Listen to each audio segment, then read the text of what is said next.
നമസ്കാരം. സാമ്പത്തിക പ്രതിസന്ധിയും പ്രാദേശിക അസ്ഥിരതയും നേരിടുന്ന പാകിസ്ഥാനിൽ ജനജീവിതം കൂടുതൽ ദുസ്സഹമാകുന്ന പരിഷ്കാരങ്ങൾ തുടരുകയാണ്.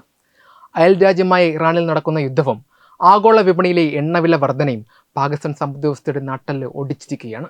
ഈ കടുത്ത സാമ്പത്തിക ഞെരുക്കത്തിൽ നിന്നും കരകയറുവാൻ വിചിത്രമായ നികുതികൾ ഏർപ്പെടുത്തിയും ഇന്ധനവില കുത്തനെ കൂട്ടിയും വരുമാനം കണ്ടെത്താനുള്ള നെട്ടോട്ടത്തിലാണ് പാക് സർക്കാർ. ഇതിൻ്റെ ഏറ്റവും പുതിയ ഉദാഹരണമാണ് പഞ്ചാബ് പ്രവിശ്യയിൽ നടപ്പിലാക്കിയ ഗോബർ ടാക്സ് അഥവാ ചാണക നികുതി. രാജ്യത്തിന്റെ ഖജനാവ് ശൂന്യമാകുന്ന സാഹചര്യത്തിൽ സാധാരണക്കാരന്റെ മേൽ അമിതഭാരം അടിച്ചേൽപ്പിക്കുന്ന ഈ നയങ്ങൾ അന്താരാഷ്ട്ര തലത്തിൽ തന്നെ വലിയ ചർച്ചകൾക്ക് വഴിവെച്ചിരിക്കുകയാണ്. പാകിസ്ഥാനിലെ പഞ്ചാബ് പ്രവിശ്യയിൽ സുത്ര പഞ്ചാബ് അഥവാ വൃത്തിയുള്ള പഞ്ചാബ് എന്ന പദ്ധതിയുടെ ഭാഗമായാണ് ഓരോ പശുവിനും പോത്തിനും പ്രതിദിനം 30 പാകിസ്ഥാൻ രൂപ വീതം നികുതി ഏർപ്പെടുത്തിക്കുന്നത്.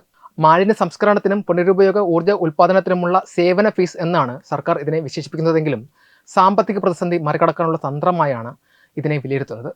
ലാഹോറിലെ ഹർബൻസ്പുര, ഗുജ്ജർപുര തുടങ്ങിയ മേഖലകളിലെ 168 കന്നുകാലി കോളനികളെ ലക്ഷ്യമിട്ടാണ് ആദ്യഘട്ടത്തിൽ ഈ തുക ഈടാക്കുന്നത്. ശേഖരിക്കുന്ന ചാണകം പാചകവാതകമായും വൈദ്യുതിയായും മാറ്റുന്നതിനോടൊപ്പം തന്നെ ജൈവ വളമാക്കി കർഷകർക്ക് നൽകാനുമാണ് സർക്കാർ ഉദ്ദേശിക്കുന്നത്.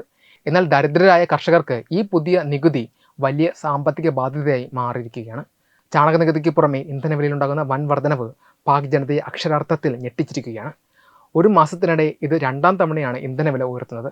ഡീസൽ വിലയിൽ 54.9% വർധനവ് വരുത്തിയതോടെ ലിറ്ററിന് 520.35 രൂപയായും പെട്രോൾ വില 42.7% വർദ്ധിച്ചതോടെ ലിറ്ററിന് 458.4 രൂപയായും വർദ്ധിച്ചു.